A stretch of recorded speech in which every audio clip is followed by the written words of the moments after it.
Magandang umaga po sa inyong lahat. Purihin po ang Panginoon. Muli po, tayo po ay nagbigyan ng isang pagkakataon na magkaroon tayo ng morning devotion. Ano po? Kayo po ay napasalamatan natin sa sandaling ito. At Merry Christmas po. Ano po? Ayan, ilang araw na lang. Ano? Tayo po ay magdiriwang ng ating Kapaskuhan. So sa oras pong ito ay usan po natin ang aklat natin sa Lucas, Kabanatang 2, Talatang 11. Okay, ito po ang sinasaad sa wikang Banyaga. For unto you is born this day in the city of David a Savior, which is Christ the Lord. Ay po manalangin. Dakilang Diyos, salamat po.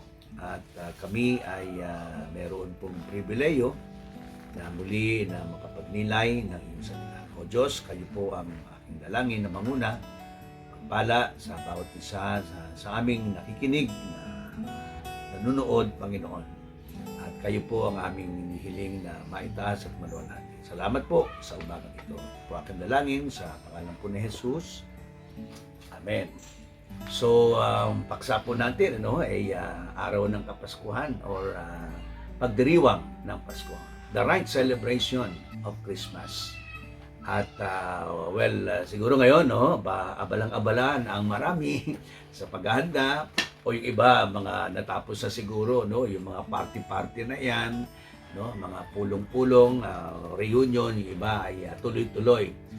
At ang iba, ay siguro sabihin natin, meron din sa kabila ng ating pag-celebrate ng Pasko, meron din sa mga ibang lugar na hindi po siguro maiintindihan ang kahulugan ng Pasko.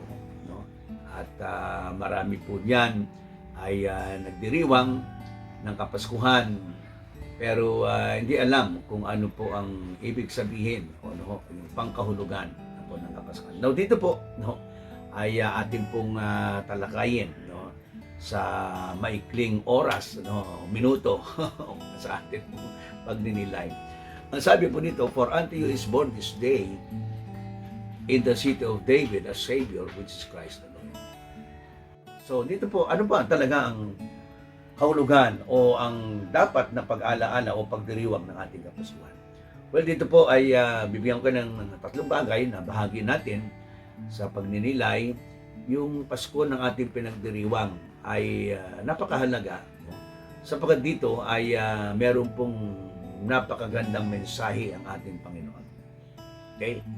At nawa ito ang maging ika nga ay palatuntunan o basihan ng ating pag-aalaala kasi maraming tao ang sineselebrate Christmas because of gift, dahil sa kanilang tatanggapin, dahil sa kanilang ibibigay o dahil sa regalo.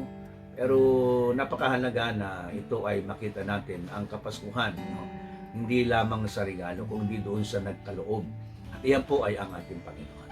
So una po sa lahat, ang mensahe sa aking pag-aaral na ito, sa ating pag-aaral, Christmas is a time, it's a time to love. Christmas is a time to love. Pag-ibig, pagkakataon na tayo'y magmahal.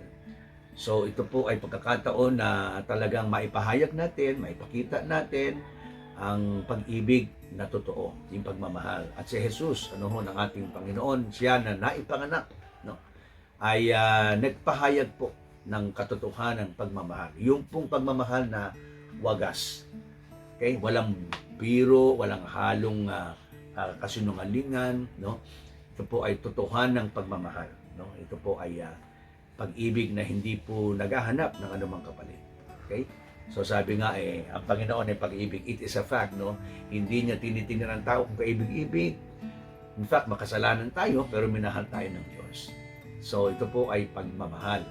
Ang pagkakataon natin sa Kapaskuhang ito, sana magbahagi tayo, maibahagi natin kung mayroong mga magkakagalit ika nga, mayroong hindi nakakasunduan, itong araw o panahon ng Kapaskuhan ay mangyari po na tayo po ay magmahalan.